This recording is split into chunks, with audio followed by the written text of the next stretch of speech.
GrowCFO is where finance leaders grow together. Join thousands of like-minded professionals using GrowCFO to access the combined knowledge and experience of the finance leader community. You can join us today at growcfo.net. Hello and welcome to the GrowCFO show. I'm your host, Kevin Appleby, and today I've got Catherine Clark, Head of Mentoring at GrowCFO with me, and we're going to talk about difficult conversations. Catherine, welcome back to the podcast. Thank you very much, Kevin. So, Catherine, a difficult conversation. I suppose we better start by saying, what is a difficult conversation? Well, a difficult conversation is actually anything that someone finds hard to talk about. And they can be anything, really. I mean, it could be something like asking your boss or manager for a pay rise or promotion, providing negative feedback, or maybe even constructive feedback to a team member, a peer, or even upwards to your boss. It could be something quite significant, like making someone redundant. You're going through a restructuring process. It could be something personal, like complaining to your neighbour about a dog barking or some other noise coming from a neighbouring property. Or it could be something that seems relatively simple, but maybe people showing up late for your meetings. So anything really where it's tricky, you believe it's tricky, it feels quite concerning to talk about. And often in a difficult conversation, there is a gap between what people are thinking and what they actually say. Right. So there's a lot of circumstances there you could be having a difficult conversation in. I must admit that when we decided we were going to talk about this topic, the thing that I homed in on was, this is when you've got to give an awkward piece of feedback to somebody. I hadn't really thought about all of those other circumstances. Now, I suppose a question there, Catherine, is what's going on in our brains to make us kind of fear these sorts of conversations, that makes them feel like difficult things to talk about? They actually cause a lot of anxiety, a lot of stress, fear, even guilt, because by their nature, strong emotions are present. And there's something actually normally very important at stake. That's why it's a difficult conversation. And we often worry that the conversation will affect a particular relationship negatively.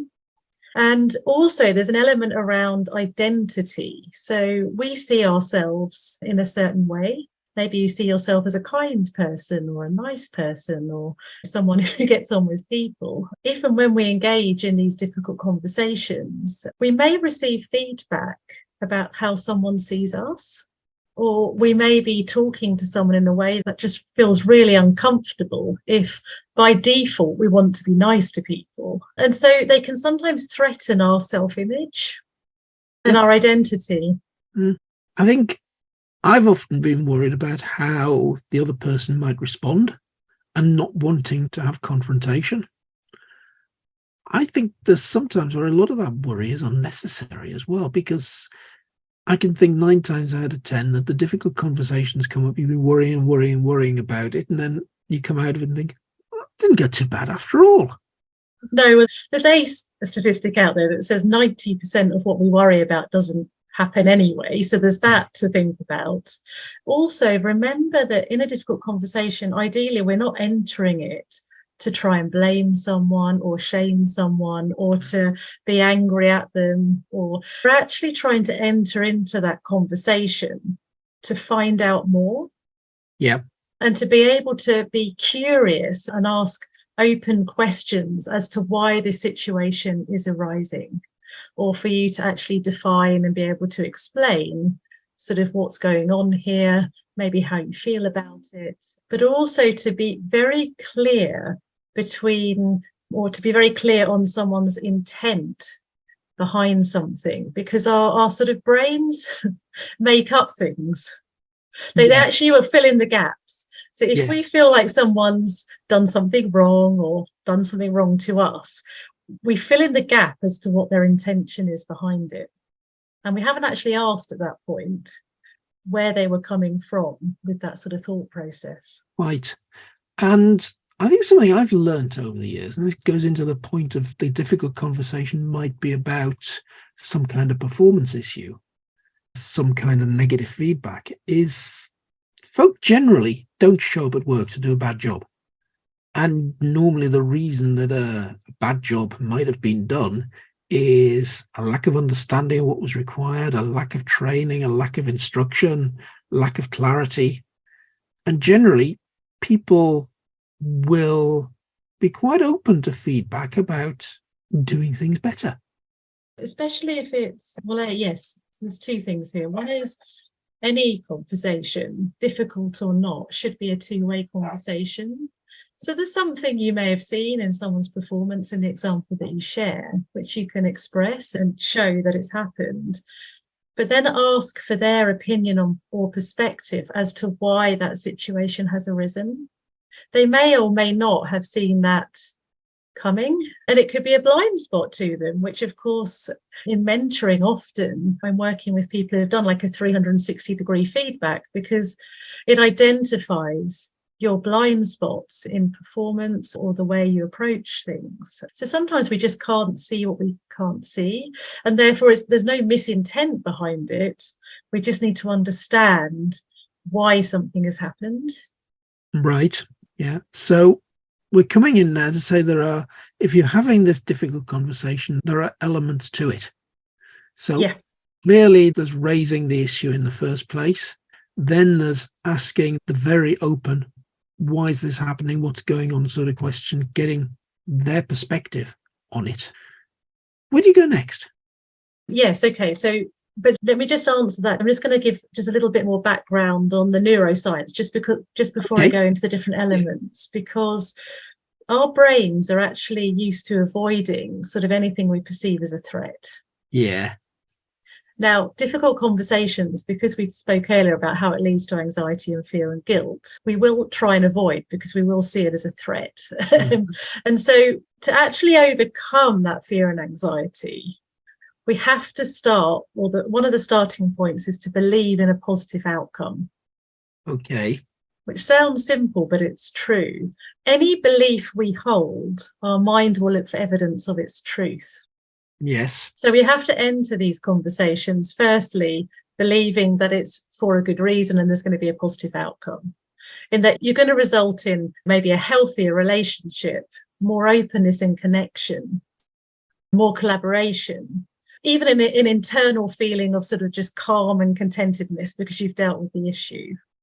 I think the point in this sort of conversation is that ignoring a difficult issue doesn't make it go away. Yes. So firstly, it's recognizing the issue exists. It's recognizing that the benefits of dealing with the issue. And that creates then a foundation of sort of trust in those relationships as well, and effectively creates more effective communication and healthier relationships, which is that foundation of collaboration and connection as well. Yeah.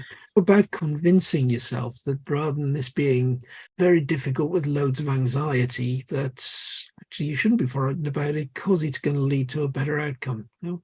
It's all right to say that, Catherine, but how do you actually convince yourself that that's going to be the case?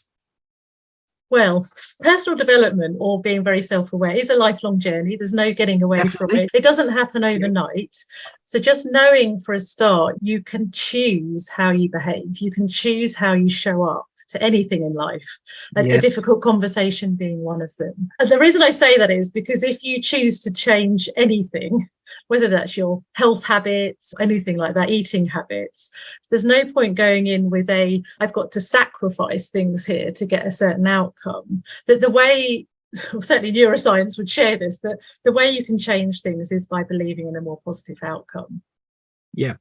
And so that's why I used the word earlier, like healthier relationship. In the other sort of sense, it might be a healthier body, more or to move in a different way. So it is a hope, and certainly belief is what transcends fear. Okay. And also, and I know, I love the book, sort of Feel the Fear and Do It Anyway, which is sort of, in a sense, one of my references for this conversation. But when you believe you can handle anything that comes your way, then again, if you look back at your own successes in life or where you've got to, you will always find the truth in that somewhere. Yeah. And it's no different in a more difficult conversation. Okay. And it's how you approach the conversation, and when you pay attention to the outcome that you want and recognize that you've got a part to play in it. Yeah. This isn't about the other person changing all the time. It's about coming to a mutual way forward. that works for both parties. Right. Okay. But also you've got to recognize, if I now sort of turn to what are generally the three elements of a difficult conversation, one is the what happened or what is happening. It's likely, because it's difficult, that there's going to be some disagreement between different viewpoints, a perception that someone's right, maybe someone's wrong, is someone to blame, is it someone's fault? So you've got to sort of unravel that and really understand from both sides what has gone on here and understand the differing viewpoint. The second element is around the feelings that are involved. So you've got to almost acknowledge your own emotions in connection with this particular situation. But you've also got to consider the other person's. And that's why you can't enter a conversation in some kind of blaming fashion, because you have no idea how someone else is feeling or will feel once you sort of come along with that conversation. And there could be high emotions at stake. Remember, you wouldn't do this unless it was important. Quite. The third one is the identity. So it's quite often, how do we see ourselves? Let me just take in the example of making someone redundant. I mean, that really is certainly even in my own journey, one of the most challenging things I've ever had to do. Yes. It was awful. It's a horrible situation because you're changing someone's life. But some people will veer away from doing it. And equally, as a leader, you can't step back from all difficult conversation. You've got to think, but you've got to remember, often these things are a point in time. They're not indicative of your wider identity or your wider character. And I actually think if you take that particular scenario of making someone redundant, I'd actually rephrase that. You'd never make a person redundant, you make their job redundant. And even in that sort of situation, you can do an awful lot by helping that person to their next role, their next opening. It should never be, in a case of redundancy, it should never be any criticism of the person. It should always be, well, the particular role that you've been doing is no longer required. Yeah. There's nothing about you that we're making redundant, it's your role. And again, you have a choice as a leader or a person in that scenario to show up in a way that is still caring. It's being empathic towards the other person and being in a position of listening again. So letting them express their emotion or their concerns or thoughts about it as well, and allowing them to be seen and heard in any difficult conversation is important, but maybe more so in that one as well. Yeah. So the first bit of that, you've got to put the issue on the table, Catherine. That's probably the bit that we do the most worrying about. How do you raise the issue? Yes. Flowing, it's probably not too much of a problem. How do you do in the first place?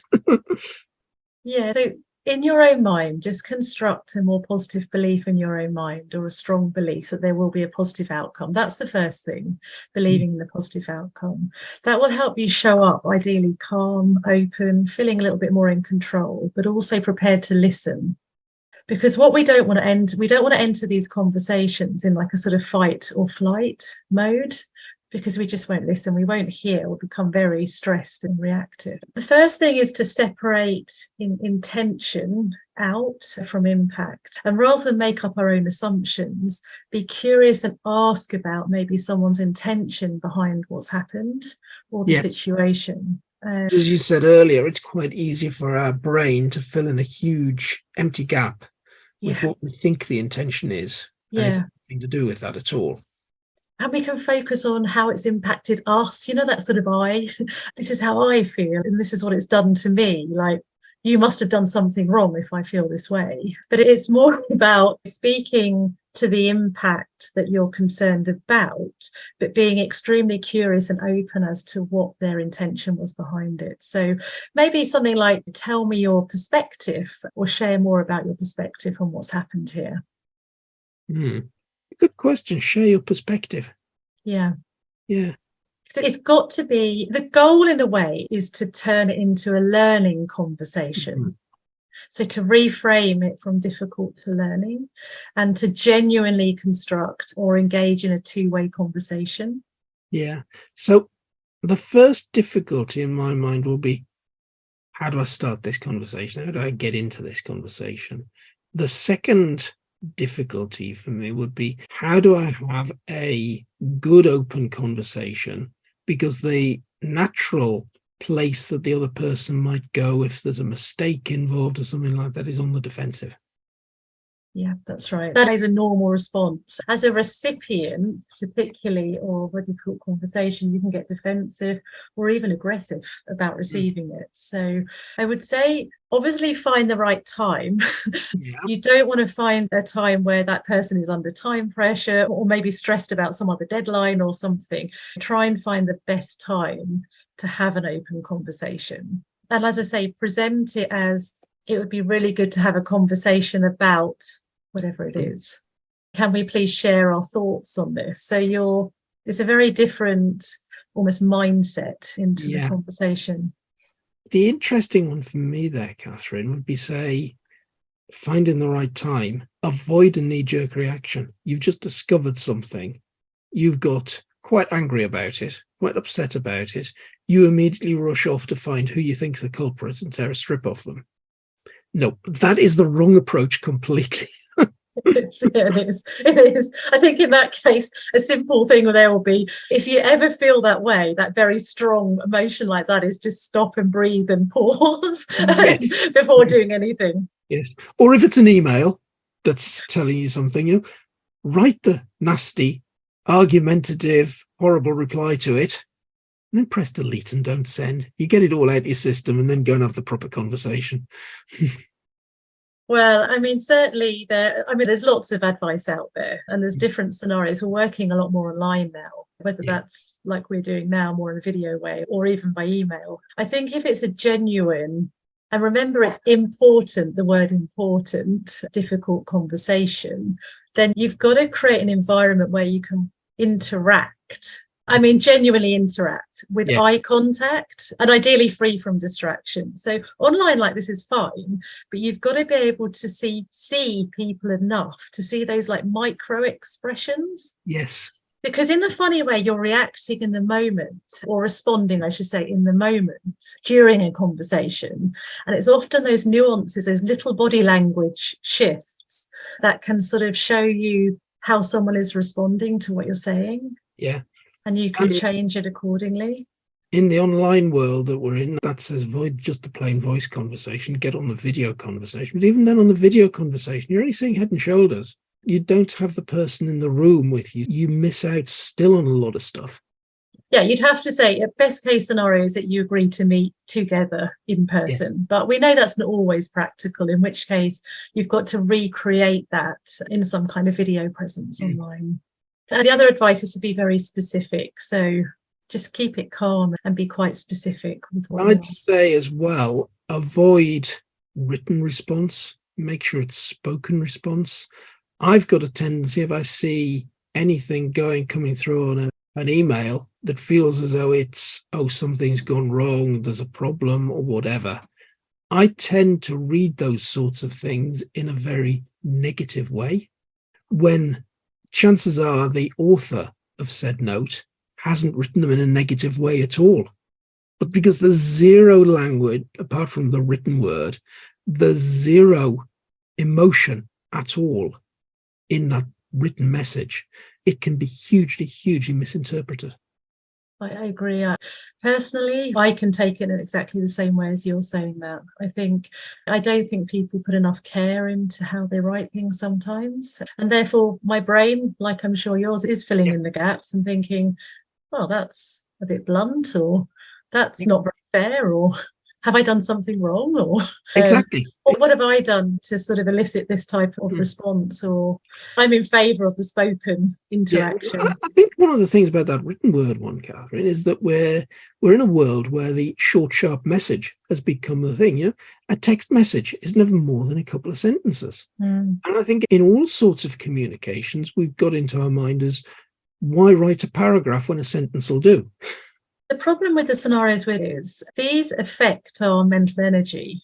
Absolutely. The moment we start thinking what's true, what's not true here, what's the intention, it really badly negatively affects our mental energy. And as we know, that knocks on to productivity, what we're trying to achieve, our outcomes. There's a study out there, it's a Vital Smarts research study was done. And this is talking about how you can delay a difficult conversation. But say you get that sort of message and you think, wow, I really need to speak to the person about that. But if you then delay it through fear of what that conversation is going to be about, or it can actually cost a company approximately $1,500, the study was a US one, and 8 hours of work time. I can believe that. Yeah, so same, I can as well, because I think we all know sometimes a conversation needs to be had. And I have to say, quite often we do avoid it.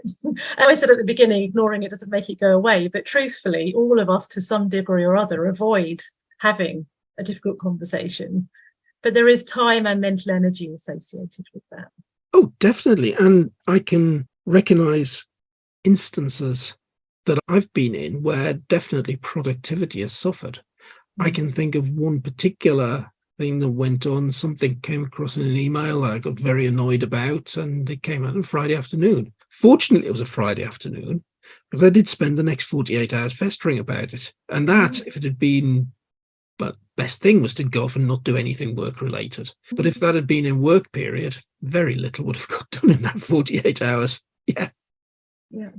Honestly, I've had the same. I'm pretty sure anyone listening to this has had the same. Yeah.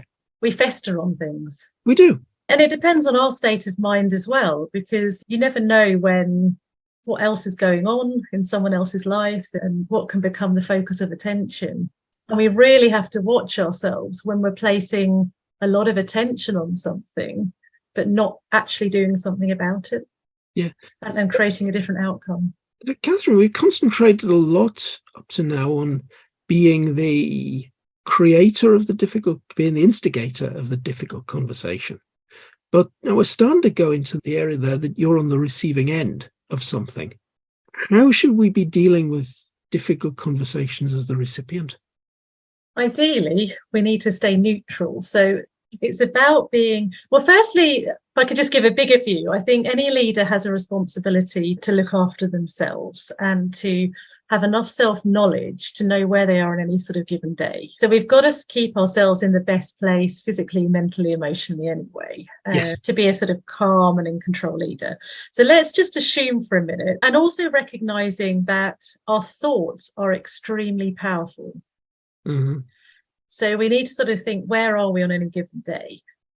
If someone approaches us for a more difficult conversation, we ideally should be in a place to be able to stay neutral.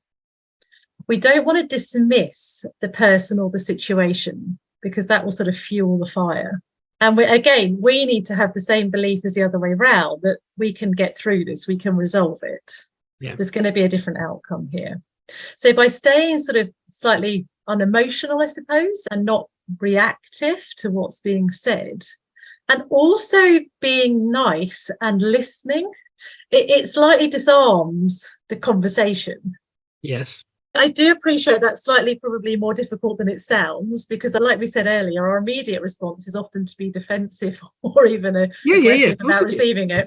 Yes. But if we can stay, it's the fight or flight syndrome straight away in that one, is that if you're instigating the conversation, at least you've been able to go away and think about it. You've got that opportunity before you have it. If the conversation then sprung on the recipient without giving them the opportunity to do the same, then they're automatically going to go into defensive.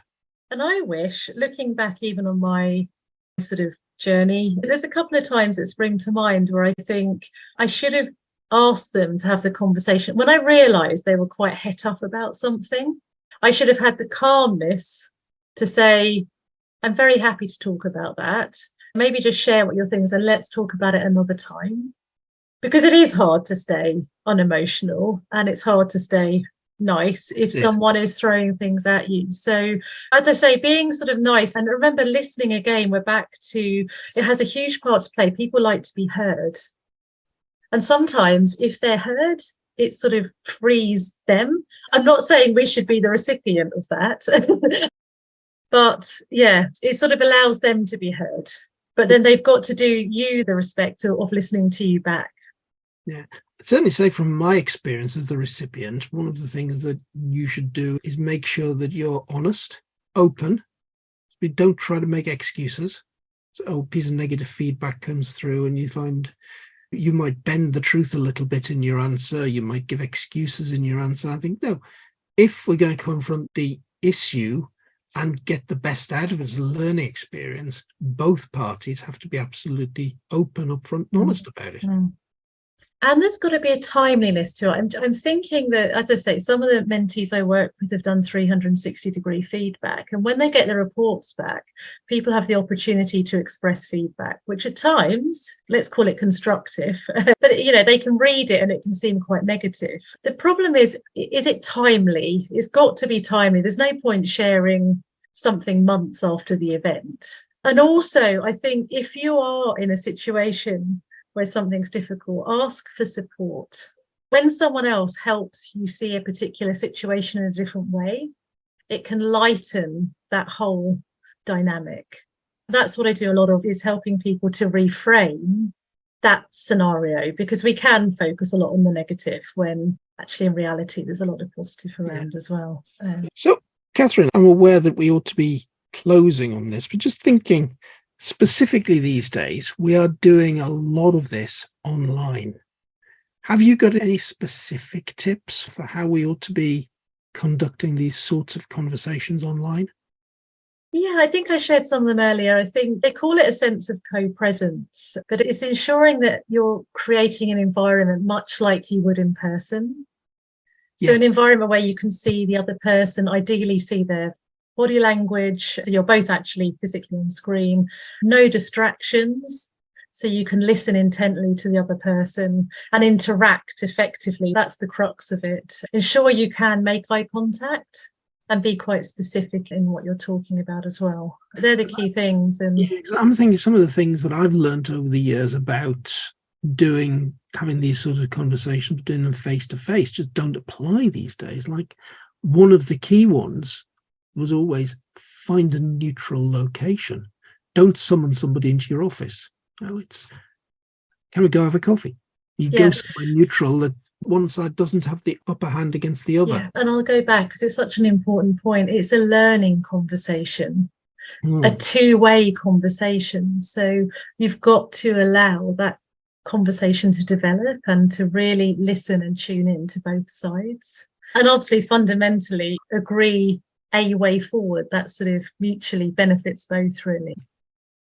I mean, there's a really nice, I use it a fair amount. It's a quote by Timothy Ferriss, and it's, a person's success in life, it can usually be measured by the number of uncomfortable conversations he or she is willing to have.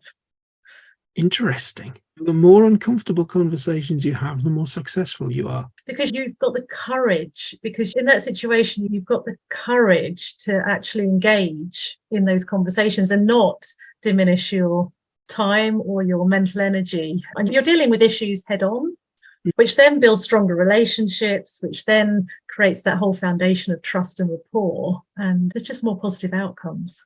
Absolutely. Catherine, we could go on talking about this for hours. But I'm sure that people that are interested so far will definitely want to research some of this further. Have you got any recommendations for where people should go next?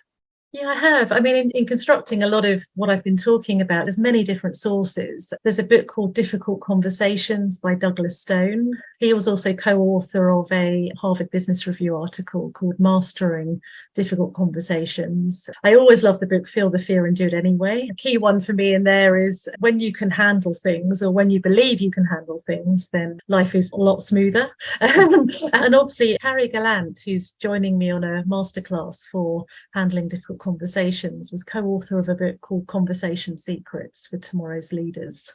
And that has a nice section as well on difficult conversations.